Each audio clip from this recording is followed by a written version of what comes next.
I want to turn to the shocking new details about Anne Widdecombe's alleged murder in the UK, which emerged overnight.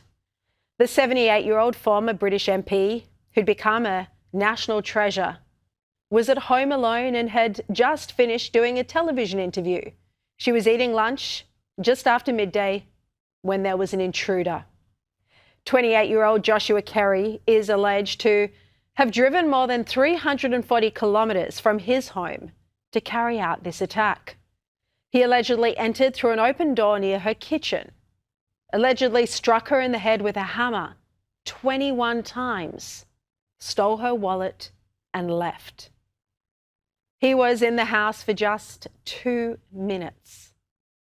Such a violent and shocking murder, allegedly carried out in the space of 120 seconds. She would have been absolutely petrified.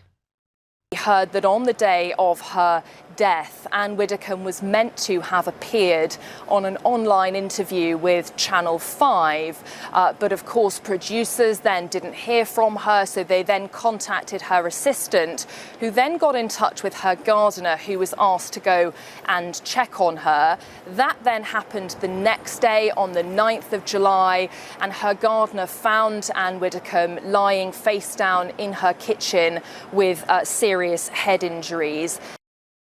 Shadows over City Hall. The unanswered questions surrounding London's safeguarding crisis.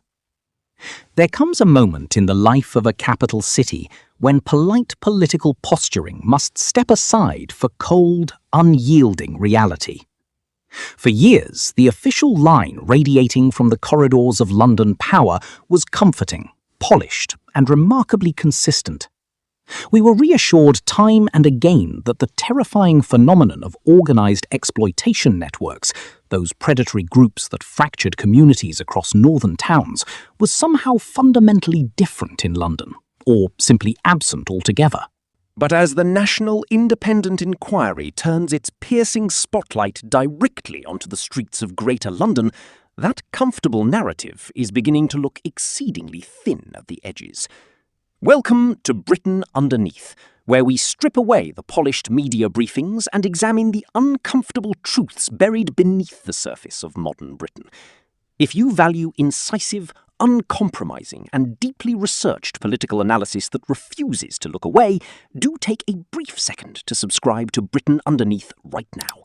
It truly supports our independent work. So hit that subscribe button, enable notifications, and let us dive straight into the heart of this unfolding scandal. The dynamic playing out inside London City Hall in recent times has been nothing short of extraordinary. On one side, you have senior Assembly members and investigative journalists presenting troubling testimony, pointing to historic safeguarding oversights, overlooked warning signs, and care system vulnerabilities. Can you just imagine? Alistair Richardson for the prosecution described this attack as planned and targeted. Detectives are still determining whether there was a political or terrorist connection to the attack. But it's a tragic event that has sent ripples worldwide. Anne Widdecombe wasn't just a former MP, she was loved by many after appearing on Dancing with the Stars. And as Brendan O'Neill told us here last night, she was a friend to all. She had gone on reality TV shows. She was on Strictly Come Dancing. She was on Celebrity Big Brother. She was, even though she is very, very conservative, and some people saw her as controversial, she was incredibly loved and very popular. And he also complained about how the police have handled this investigation. The police's handling of it has also shocked people because they said very quickly that it doesn't seem to have been political and it doesn't seem to have been terrorism. And lots of people shouted down Nigel Farage when he said it looks like it might be. More to come on this story, but it is a tragic end to a remarkable life. Marking your own homework, as the mayor himself eventually conceded when welcoming the scrutiny, is simply no longer sufficient. Take a breath for a moment and reflect on what that shift actually represents. For years, critics who raised concerns about potential blind spots in the capital were met with cool dismissal or statistical hair-splitting. Now, the external inspectors are arriving to check the ledgers, examine historical reports, and question whether institutional self-preservation was prioritised over the protection of the vulnerable. If you appreciate our commitment to holding power to account without fear or favour, please take a quick moment to subscribe to Britain Underneath.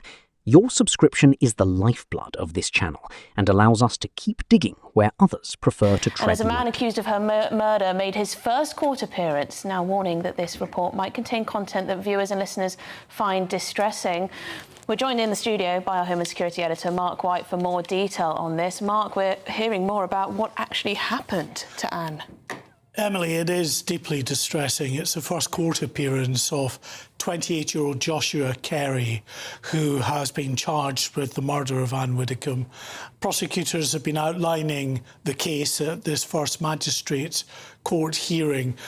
We've been hearing from Kashif Malik, the prosecutor, saying to the magistrate at Westminster Magistrates Court that Anne Widdecombe died as a result of blunt force trauma, according to a preliminary post-mortem, that she was bludgeoned to death in her home, struck 21 times, we're told, on the head with a hammer.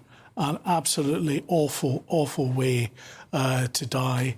And this suspect has appeared in court number 1 in the dock at Westminster Magistrates Court. Of course, as is customary, he spoke only to confirm his name, his date of birth and his home address in Rotherham. Now, the police were told that Anne Widdecombe had died on July the 8th, around about lunchtime on that day. She had appeared on television during that day, television and radio.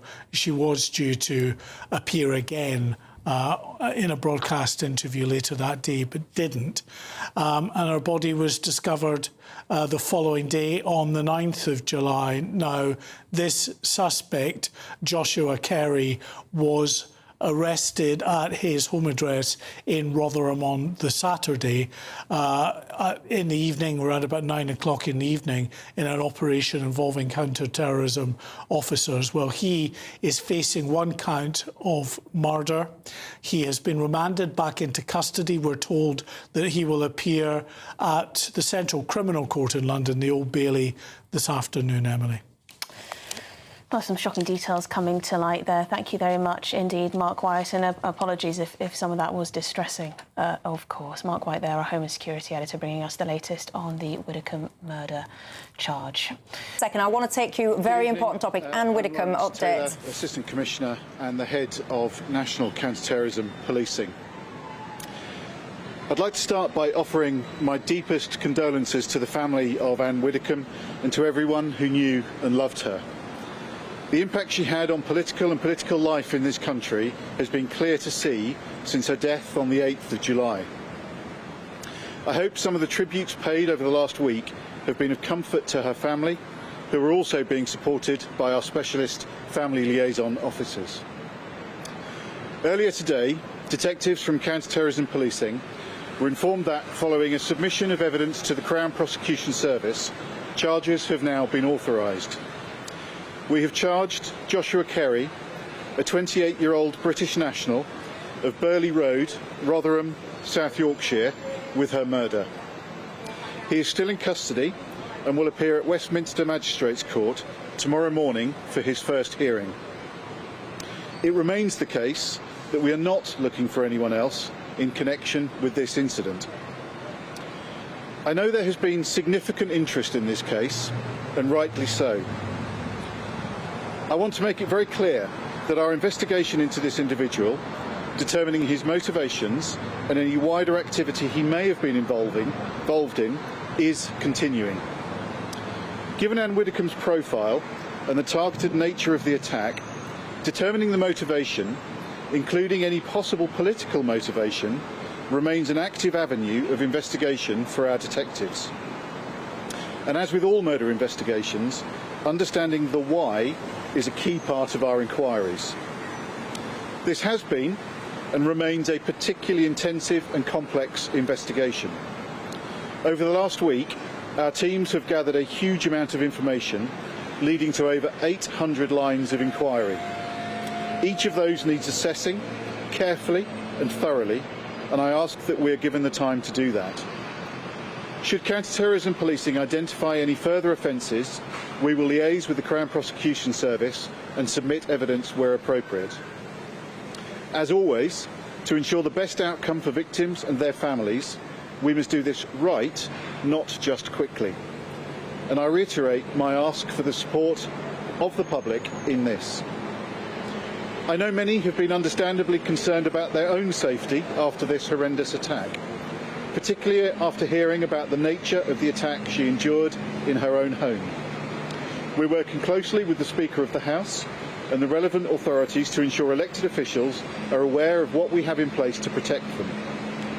As criminal proceedings are now underway, and to avoid undermining the judicial process, we will not be making any further comment on the investigation unless absolutely appropriate.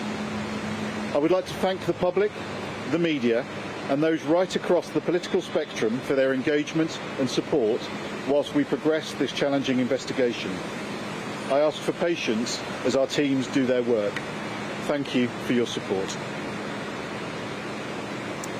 There you go. The police there providing us with a live breaking news that a 28-year-old man has indeed been charged as that news of Anne Widdecombe's murder continues to shock the nation. What makes this issue so intensely charged is the lingering suspicion that institutional avoidance played a role in how these matters were handled. Across various public hearings, persistent questions have been raised regarding whether authorities were overly hesitant to investigate certain dynamics out of fear of damaging community relations or attracting unwelcome political fallout.